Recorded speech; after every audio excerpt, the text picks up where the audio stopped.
kata Allah. Semua amal kebaikan kita adalah untuk kita kecuali puasa, kata Allah. Maka sesungguhnya puasa itu adalah untukku dan aku akan memberikan balasannya. Maka ketika itu kaum muslimin, siapa yang melaksanakan ibadah puasa dengan penuh keimanan dan perhitungan, insyaallah ghufira lahu ma taqaddama min dzambi. Allah akan ampuni dosa kita. Karena keluar dari bulan Ramadan nantinya taubatnya seperti bayi yang baru saja dilahirkan, bersih suci dari noda dan dosa, tidak punya dosa sama sekali.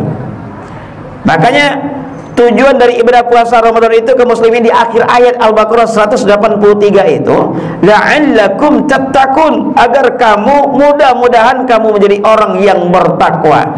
La'alla itu dalam rumusan bahasa Arab maknanya fungsinya ada dua. Pertama litarji, yang kedua litamanni. Kalau litarji itu besar kemungkinan akan kita dapatkan, besar kemungkinan akan kita dapatkan. Dan la'allakum tattaqun makna di sana fungsi la'alla adalah untuk litarji, ya. Besar kemungkinan akan kita peroleh kita takwa kalau kita bakal aja dengan maksimal melaksanakan ibadah puasa dengan maksimal. Tapi kalau seandainya la'alla itu berfungsi untuk tamanni, itu baru angan-angan anta iya wa inda. Kaum muslimin yang dirahmati Allah, makanya Rasulullah katakan dalam hadisnya, kam min shaimin laisa lahu min siyami ila al-ju'i wal atas. Betapa banyak orang yang melaksanakan ibadah puasa tapi nya tidak dapat apa-apa dari puasanya kecuali haus dan lapar. Hanya menahan lapar dan haus saja, tidak dapat apa-apa. Imam Al-Ghazali, Imam Hujjatul Islam, dalam kitab Ihya Ulumuddin mengatakan ada 3 tingkatan level kelasnya orang yang melaksanakan ibadah puasa. Pertama, ini kita cari ibadah Bapak, dari 3 tingkatan ini nantinya kita sudah berada di tingkatan yang keberapa? Tingkatan yang pertama namanya saumul awam. Puasanya orang awam, puasa orang kebanyakan, semua manusia bisa melaksanakannya. Hanya sekedar menahan lapar dan dahaga, dan yang membatalkan puasa itu saja yang nyetahan, ya. Tidak makan, tidak minum di siang hari, mohon maaf, tidak berhubungan suami istri di siang hari contohnya, yang membatalkan puasanya itu nyetahan. Dan semua kita rata-rata bisa melaksanakannya, ya, semua kita bisa.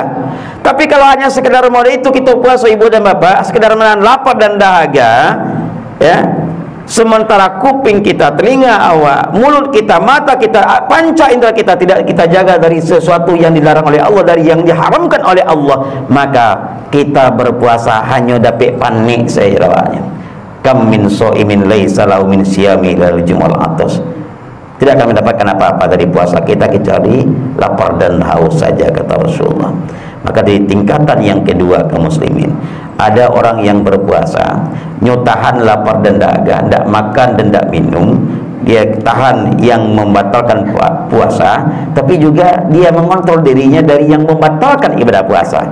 Karena yang membatalkan puasa itu ada 2 ibu dan bapak. Pertama membatalkan puasa, yang kedua membatalkan pahala puasa, ya. Kalau yang membatalkan puasa ini bisa kita jaga, gampang menjaganya. Tidak makan, tidak minum, tidak berhubungan suami istri contoh di siang hari, itu kalau kita lakukan batal puasa kita. Tapi kalau membatalkan pahala puasa, awak tetap menahan lapar dan haus di siang hari, tidak makan, tidak minum di siang hari, kita tahan, kita berpuasa, tapi telinga kita nggak pernah alfa, nggak pernah absen dari mendengarkan sesuatu yang dilarang oleh Allah, mulut kita tidak pernah berhenti memperguncingkan orang lain, puasa awak tetap sah, cuma pahalonyo nan bakurang. Kawan sama puasa Jawa dapat pahala 100 contohnya, awak dapat pahala 20 halnya. Karena setiap hari mempergunjing orang setarik. Tidak ada bekas dampak positif dari puasa yang kita kerjakan. Contoh, ketika berangkat ke masjid, awak berangkat dari rumah ke masjid Al-Jadid surang-surang, ya, jalan sendiri-sendiri. Selesai dari tarawih, selesai witir nantinya pulang ke rumah, beriringan bagandengan jo kawan-kawan berdua tiga orang, nyo katikola wado kawan dua tiga orang ko ibu dan bapak. Situlah mulainya masuknya setan, ya, mampa kecil orang saya kerajonya leh. Seperti yang sering Bapak sampaikan dalam setiap kali kesempatan, ada jemaah yang berangkat dari rumah, jarak rumah ke masjid itu cuma 5 menit jalan kaki sampai, atau 200 meter barangkali 5 menit sampai. Tapi setelah pulang dari musaji, pulang dari masjid, Pulangnya cuma 5 menit juga. Sampai di pintu gerbang rumahnya, tagak di pintu kaporo ko, pintu gerbang rumahnya, labia lo 5 balik minit mampake cen orang lain setari. Ya. Kamu saja lagi rajin. Makanya kata Rasulullah dalam hadisnya, betapapun rajinnya kita datang ke masjid berjamaah, tapi setelah pulang dari solat berjamaah itu kita mempergunjingkan orang lain, maka insya Allah pahala-pahala solat kita tidak tadi akan dikikis dan dihanguskan olehnya. Kaum muslimin yang dirahmati Allah Subhanahu wa taala. Jadi tingkatan yang kedua, shaumul khawas, puasanya orang yang khusus. Ya, puasanya orang khusus. Dan kita kaum muslimin, kita rata-rata semaksimal mungkin kita hanya bisa mencapai di tingkatan yang kedua, karena di tingkatan yang ketiga ini yang sangat luar biasa sekali, shaumul khawasil khawas, puasanya orang yang khusus, yang lebih khusus lagi. Kata Imam Al-Ghazali, biasanya di tingkatan dan kategori ibu dan bapak yang bisa mencapainya hanyalah para nabi, para rasul, para wali-wali Allah dan orang-orang pilihan yang dipilih oleh Allah. Tidak semua manusia bisa. Kenapa demikian? Di samping dia menahan lapar dan dahaga, tidak makan dan minum di siang hari, kemudian dia tahan panca inderanya dari sesuatu yang membatalkan ibadah puasa. Ini tidak bagunjiang, tidak baduto, ya, tidak mambiak yang bukan haknya kerajonyo, dan sesuatu yang dilarang oleh agama, tapi hatinya juga terkontrol, ya. Setiap hari yang takana dia cuma Allah, ingatannya cuma Allah. Kalau kita di jam 2 siang masih berpikir beko katiko babuku nan kalama babuku joayo, masih memikir masalah babuku. Tapi di tingkatan yang ketiga, level yang ketiga, dia tidak pernah memikir masalah babuku lah, ya. Yang dipikirkan cuma Allah. Bahkan hembusan nafas tarik dan hembusan nafas keluar dari mulut dan hidungnya tidak lepas dari zikrullah, zikir kepada Allah Subhanahu wa taala. Dan kita kebanyakan hanya berpuasa, terkadang berpuasa awak bantu kudu yang baru lepas dari kekangnya, atau puasanya orang yang pendendam, ya. Jam 2 siang hari yang Cimangku mengamik-ngamik dalam kulkas mencelik agawai. Calik lah kau ngamik-ngamik kalau lagi ni. Begitu maghrib berbunyi, azan dikumandangkan, dia jadi calik kau jam puas ada alahnya kerja. Ya. Baru azan dikumandangkan, Allahu Akbar, Allahu Akbar. Layak dua tema jamakan masuk dalam parik sadawalanya. Harusnya beduk maghrib berbunyi, azan dikumandangkan, cukup dengan beberapa teguk air, dengan 3 butir kurma selesai. Solat maghrib dulu. Selesai maghrib waktunya panjang. Tapi kalau seandainya siap maghrib itu lawak pupus sadawalanya, baru berbunyi serini, wak pupus sadawalanya, parik kalau lah kanyang mato mangantua, urek parui kalaulah tagang, urek mato kan dua, ya. Akhirnya maghrib lewat, isya dalam mimpi, tarawih dan witirnya apalagi tidak jadi datang ke musajid, ya. Nah lebih parah kalau seandainya bergeser-geser ke belakang, siap makan nanti geser-geser ke belakang, cari sandaran, cari dinding, cari tiang, sampai di musajid cari dinding, cari tiang kerajanya, lalu sini. Itu kebetulan ibu-ibu terduduk santang di situ tadi itu. Kebetulan duduk santang situ dia selain usah geser lah. Ayo. Ma'asyiral muslimin rahimakumullah, maksimalkan diri kita. Maksimalkan diri kita. Ya, anggaplah Ramadan tahun ini sebagai Ramadan yang terakhir dalam hidup kita, karena tidak ada jaminan 2022 nanti kita akan masih berjumpa bersua dengan Ramadan yang penuh rahmat, berkah, kasih sayang dan ampunan Allah. Tidak ada jaminan. Awak tidak pernah tekan MOU, tekan kontrak, surat perjanjian dengan Israel si pencabut nyawa, bahwa awak akan meninggal umur 72 tahun. Sudah ada dong, ya. Masalah kematian itu masalah ajar, urusan Allah. Maka maksimalkan diri kita. Pulang dari salat tarawih, ada orang meninggal, Bu? Ada orang meninggal pulang dari musajid? Aduh, ya banyak. Ustaz selesai ceramah ada meninggal? Hah? Tidak ada, bro. Ya, Abu masih ingin hidup 1000 tahun lagi. Masya Allah muslimin rahimahullah, maksimalkan diri kita. Ya.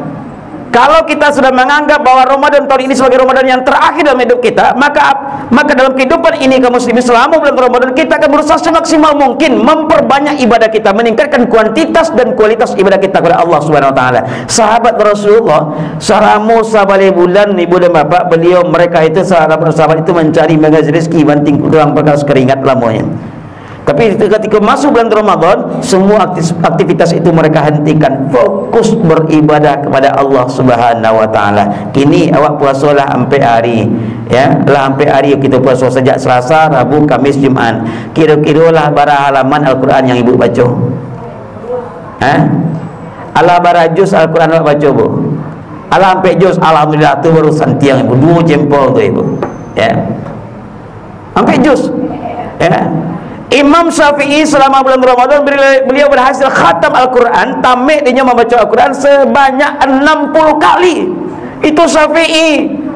Karena di usia 7 tahun beliau sudah hafal Al-Quran 30 juz. Awak jangankan usia 7 tahun, alah 70 tahun usia awak ndak you dapat 30 surat dah. Jangan 30 juz, 30 surat dah dapat.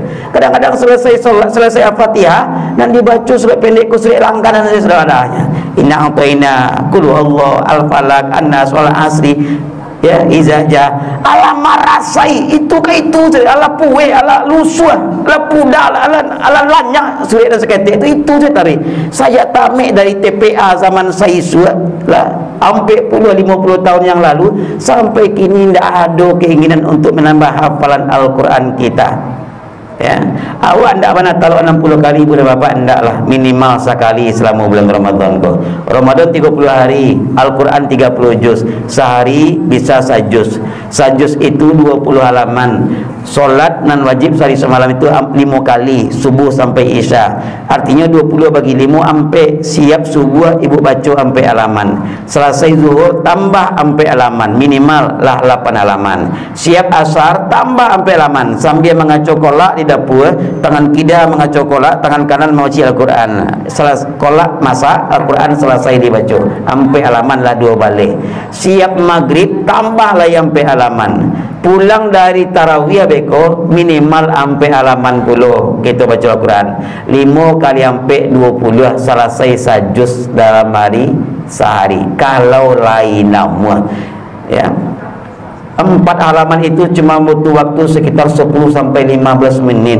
Masa 10 minit tak bisa meluangkan waktu untuk baca Al-Quran 24 jam dia waktu sehari semalam dia Allah. Kan sungguh terlalu kita jadi manusia namanya. Ibu dan bapak yang dirahmati Allah Subhanahu wa taala, inilah yang kita sampaikan pada malam ini. Mudah-mudahan bermanfaat bagi kita bersama, terutama bagi ambo yang menyampaikan. Bisa menjadi motivasi bagi kita bersama untuk meningkatkan kuantitas dan kualitas ibadah kita kepada Allah Subhanahu wa taala. Terima kasih atas segala perhatian, mohon maaf atas segala kekurangan. Billahi taufik, wassalamualaikum warahmatullahi wabarakatuh.